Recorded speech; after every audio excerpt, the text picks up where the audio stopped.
What is it that you want to manifest? Is it a healthier body, a new car, a new home, a new job, a new relationship? When was the last time you asked yourself, what is it that I really want?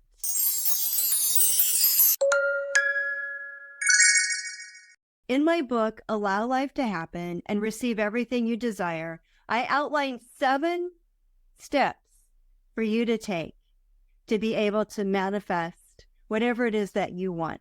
So I want to take you through those steps today, briefly, and then I want to introduce another mentor of mine. So the first chapter in my book is all about becoming aware of your thoughts and your feelings. This is so important. Most people go through life, they don't even know what they're thinking. I mean, they just go with the flow and they're thinking and they have beliefs similar to those people around them. So my suggestion is to question everything. What is it that you're thinking about? Why are you thinking about it? What do you believe? Why do you have that belief? So go ahead, question everything, and become very aware of your thoughts and your feelings throughout the day. The second chapter is all about forgiveness. It's all about letting go of any feelings that are not serving you. And yes, it's so true. You can't manifest something if you're mad at somebody. You can't manifest your heart's desires if you're still blaming someone in the past for something that they did to you. We can't. You can't have any judgment, no condemnation, no blaming anybody for anything. You truly must let those feelings of ill will, let them go. They don't matter. And yes, in the book, I have many forgiveness exercises, and it is something that I do quite a bit of in my energy healing work as well. So it is absolutely, you're able to forgive from your heart and let these things go. And one of my tips for if someone is really annoying you or bothering you, first thing in the morning, send them love. Send them love. Doesn't matter whatever else is going on, send them love. Again, from your heart. And truly mean it. You can't manifest anything if there's someone in the world that you need to forgive. All right, the next chapter, chapter 3, is all about energy. We have to understand that we are vibrational beings living in a vibrational universe. Yes, we're in a physical body, but energy and understanding vibration and frequency, like that is the whole universe, right? Our physical body is such a small part of what there is. So we truly need to understand that our thoughts, our energy, our feelings are energy, so that we can be truly in alignment. So that's a very important factor in manifesting your heart's desire. And then the 4th chapter is one of my favorites. It's all about using your imagination to create, right? That's how we create the thing that we want to manifest. We have to see it we have to see it in our mind before we can see it in reality. And then the next chapter is all about taking control. I believe you not have to only be aware of your thoughts and your feelings, but you also need to have control so that when you know that you're veering off or you're becoming negative, that you acknowledge it and that you're able to change course, because you really need to be in alignment with who you really are. You want to be in alignment, mind, body, and soul. You want to be authentic, right? You don't want to be saying one thing and doing something else. Your mind, body, and soul truly needs to be in alignment. And then the next chapter is believing in yourself. So you might get to the point where you're aware of your thoughts and your feelings. You've forgiven everyone that's ever wronged you. You're understanding energy and vibration. You're using your imagination to create what you want. And you can see it in your mind's eye, right? You can see it. You can sense it. You can feel it. But can you believe it? Do you know that you're worthy of this thing that you desire, this living this life, this amazing life? Do you believe that you are worthy? Yes. You absolutely have to. You have to know that you're worthy. Know that it's there and it's just waiting for you. So that's believing in yourself. And then the 7th step is loving yourself unconditionally. Loving yourself and others unconditionally. That's the final step. That's where the magic happens. And then the next chapter is about transformation, because once you do those 7 steps, you will be transformed. There's no way that you can be the same person than you've been before. There's just no way. You will become a new person. So before any manifestation can take place, however, you must realize and own that you create your own reality. And again, this is back to step 1, right? You have to understand that in order to manifest. So I want to introduce this book to you. Again, it's by Neville Goddard. It's called The Power of Awareness. And this is from chapter 3, which is the power of assumption.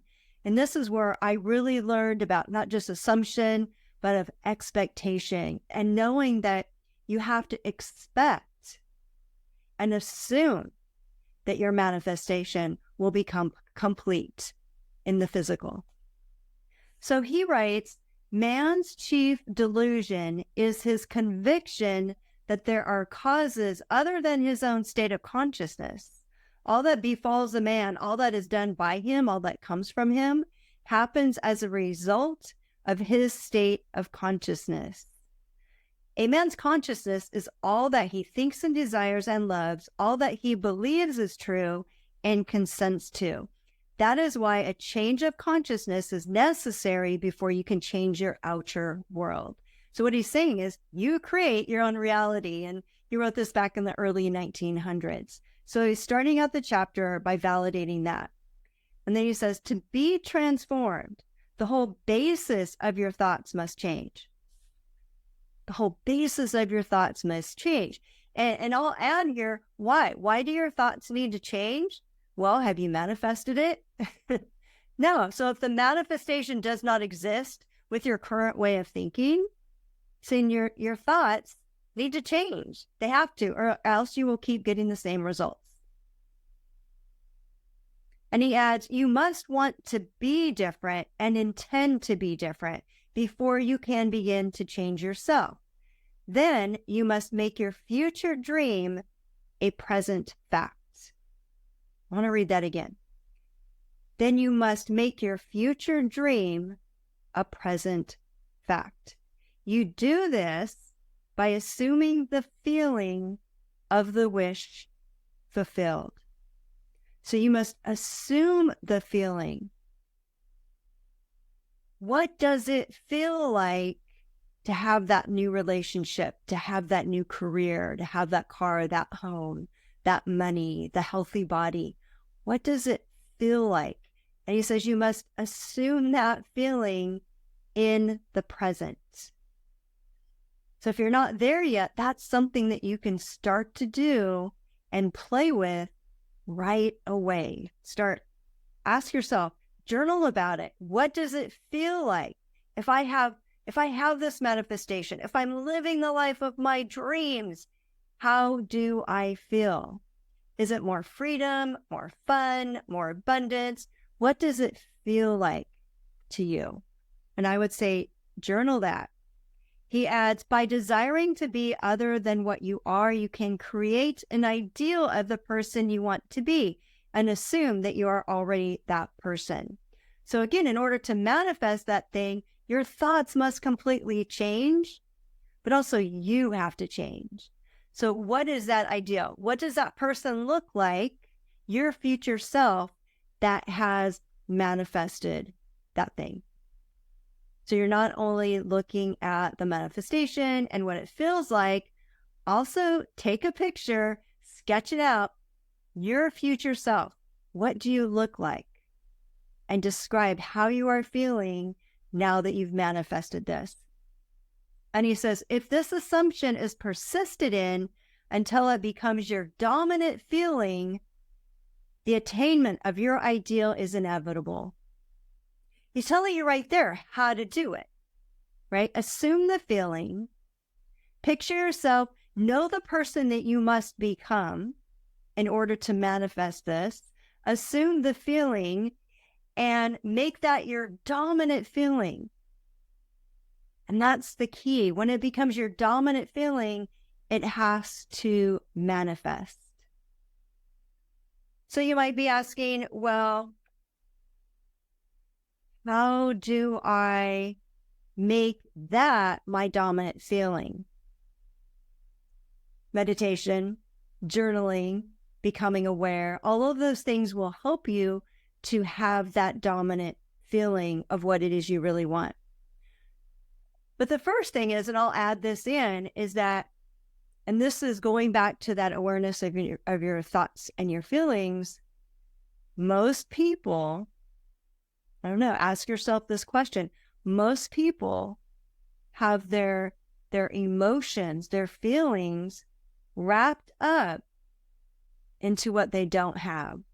They're wrapped up and they're talking about their lack. I don't have enough money. I don't know anybody that has enough money. Like, most people are talking about, I really want that new car. And so the vibration there is, I don't have the new car. I really want that new house. I can't afford that new house, right? So most people are focusing their attention, their thoughts and their feelings on the lack of the manifestation. He is saying, and I am saying, do completely the opposite. That's the thing you have to do in order to manifest your heart's desires. You have to do what other people are not doing. And it's not hard, but you have to take some time out to become aware of your thoughts and your feelings and to ask yourself, where is my vibration? Am I more dominant about what I want and what that feels like and how much fun it is and how much freedom it's going to be? Am I journaling about all those good emotions? Or am I stuck over here in thinking about how I don't have it and the feeling of lack? And that's the question that you have to ask yourself. Am I predominantly thinking about the lack of having this manifestation or the fun of having it? That's the reflection. That's the work. And he says, it's not an intellectual thing. So when you're looking at it from that filter and you're observing and you're asking yourself, what do I think and I feel? Where am I at? Am I seeing it more from lack? Am I feeling more from like I already have it? Can I really see myself manifesting this thing? He's saying that is something we have to do, but know and be aware that that's an intellectual looking at it from the outside, right? We're becoming aware. We're investigating our focus on our attention on what we want to manifest, but that's looking at it from the outside. That's intellectual. That's a mental exercise. But then he adds this. You can know a thing spiritually only by becoming it. So he says it's more than taking a look at it mentally or intellectually. He says manifesting is a spiritual thing.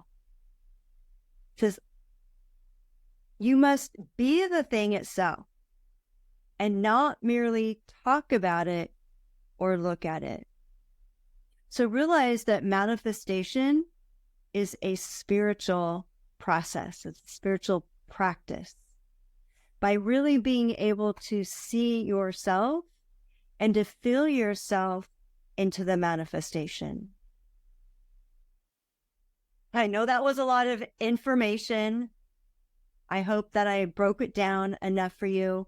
Again, if you want help, if you want to understand or you want access to those exercises, the 30 exercises that I put in a book, and it's not just 30 exercises, it's things you can do, but it's also even more reflections to get you thinking even a little bit more deeply about this process of manifesting.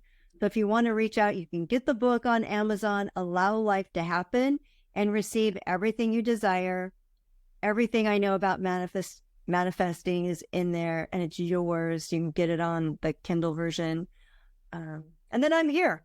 I'm here if you know that you have any blocks, if you need help assuming the feeling of what it would be like to have your manifestation. That's fun work for me. I can do that with hypnotherapy. I can do it with energy work. That is super fun. So I'm here. I'm available. You can book a call with me at thriveflourishgrow.com. And that's my life's work. My mission is to inspire you to live a life that you absolutely love and that you're manifesting your heart's desires, but also know that it's a process, right? We're in our present now. And the most important thing in the present is living a life of joy and bliss and being happy where you are, knowing that those manifestations are coming, believing in yourself, loving yourself unconditionally in the present now. So I hope that helps. Take care. Again, you can check out thriveflourishgrow.com to get more information or to book a call. All right. Thank you. Have a great day.